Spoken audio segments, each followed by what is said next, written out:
Last summer, I had the chance to make a quilt for a young lady in my city. Her father had passed away several months before, and he was quite young and it was unexpected. So she was still kind of in the grieving process. She had saved a ton of sweaters that her father wore. He used to wear a lot of sweaters. And so she was hoping that I could make a quilt from all these sweaters. I was a little nervous about it. I had never made a quilt from sweaters before. I wasn't sure how it would work, but I told her I'd give it a try. And so I'm going to walk you through the process that I used to make this sweater quilt. I'm really happy with the result. These are the sweaters I started out with. I was lucky that she gave me a lot of sweaters to work with and that the colors coordinated well. I started by sorting them into 4 color groups: creams, dark browns and blacks, blues and dark grays, and tans and light grays. There were a few sweaters I didn't use simply because I had too many of that color, and there were a couple colors that I needed more of, so I stitched smaller pieces together into larger pieces. But I was able to come up with a plan without too much trouble. I decided to use 9-inch blocks and designed a kind of buffalo plaid pattern. I prepped each sweater by cutting it apart into usable sections and ironing on some lightweight fusible interfacing. I used a lightweight interfacing because I didn't want the sweaters to become stiff, but I was a little concerned that it wouldn't provide enough stretch control. The interfacing itself isn't stretchy, but if you try to pull on it, you'll notice a little give or a tendency for the fibers to separate in one direction. The other direction is much more stable.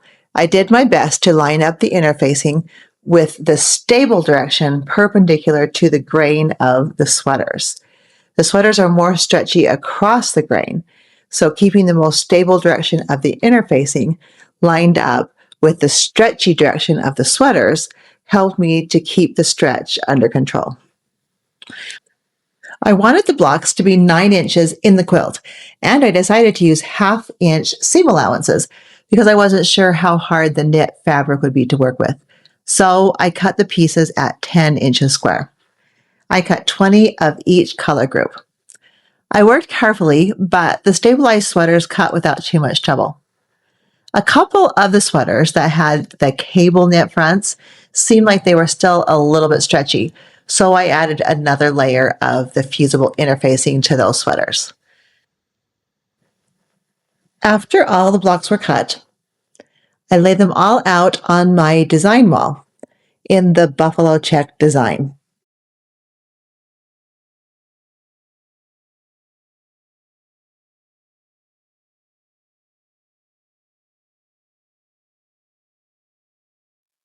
Then I carefully sewed the rows together using that 1/2-inch seam allowance.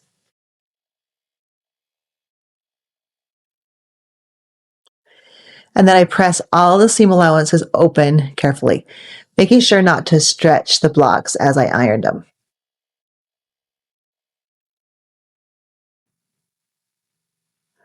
After all the rows were sewed together, I pinned the rows to each other, matching the seams.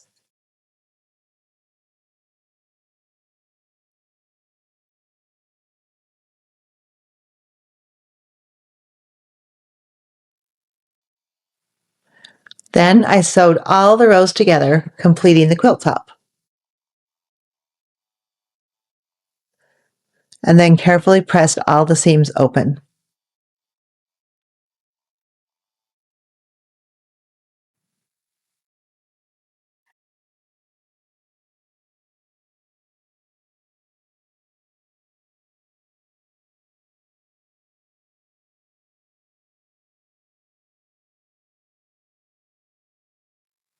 My client wanted a super cozy quilt, so I used a backing of brown Shannon Cuddle fabric.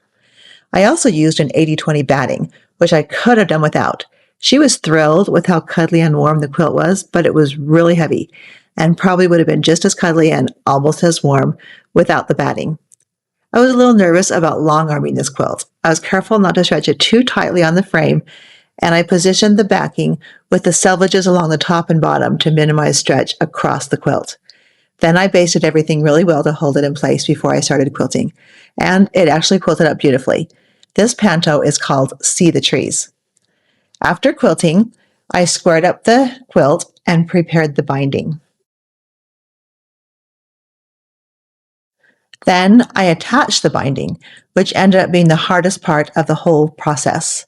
The big, heavy quilt was a beast to maneuver, and I was fighting against the slight stretch of the fabric the whole time. But finally, I got it done, and my client was thrilled with the result. She ended up telling me all about her dad and showing me photos of him when I dropped it off, so I felt even more connected to them. She later sent me this photo of the quilt in her guest bedroom, which I was so happy to receive. I don't make a lot of memory quilts. It's not really my business model, but I was honored to create this one, and I hope it brings lots of comfort and peace to its family. Thanks for joining me today for this sweater memory quilt tutorial. We'll see you next time. Bye-bye.